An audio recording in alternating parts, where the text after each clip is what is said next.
করেছেন এবং ওয়েবসাইট তৈরি করার পরে অ্যাডস্ট্রা দিয়ে মনিটাইজ করেছেন।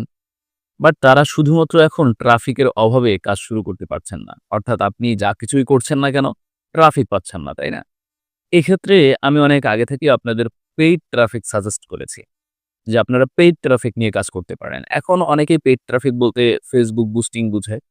বাট পেইড ট্রাফিক কিন্তু আরো বিশেষ কিছু অপশন দিয়ে আনা পসিবল এবং Facebook বুস্টিং এর ক্ষেত্রে এটা কিন্তু অনেক ব্যয়বহুল হয়ে যায়।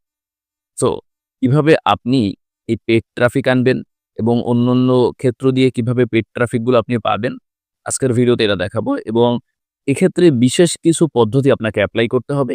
এই পদ্ধতিগুলো এপ্লাই না করলে আপনার অ্যাকাউন্ট ব্যান হয়ে যেতে পারে। বাট আমি আমি নিজেই কিন্তু পেইড ট্রাফিক নিয়ে কাজ করি এবং আমার অ্যাকাউন্ট কিন্তু কখনোই ব্যান হয় না। এটার কারণ হলো যে আমি কিন্তু একটা বিশেষ পদ্ধতি এপ্লাই করে কাজগুলো করি। তো কিভাবে কোন পদ্ধতি কাজে লাগিয়ে লাইভে ইনকাম প্রুফটা আপনাদের দেখাচ্ছি। দেখেন ব্যালেন্সে $102 আছে। আমি যদি এটা রিলোড করি, দেখেন $103 হয়ে গেছে। ঠিক আছে, আমি যদি এটা আবার রিফ্রেশ করি, আপনারা দেখেন এখন হচ্ছে $105 হয়ে গেছে। তো ভিউয়ার্স, যারা এভাবে সেকেন্ডে সেকেন্ডে আপনার ইনকাম ইনক্রিজ করতে চান, হ্যাঁ, বা এভাবে যারা ইনকাম করতে চান এক্সট্রা থেকে, আমাদের কোর্সটি অবশ্যই এনরোল করবেন।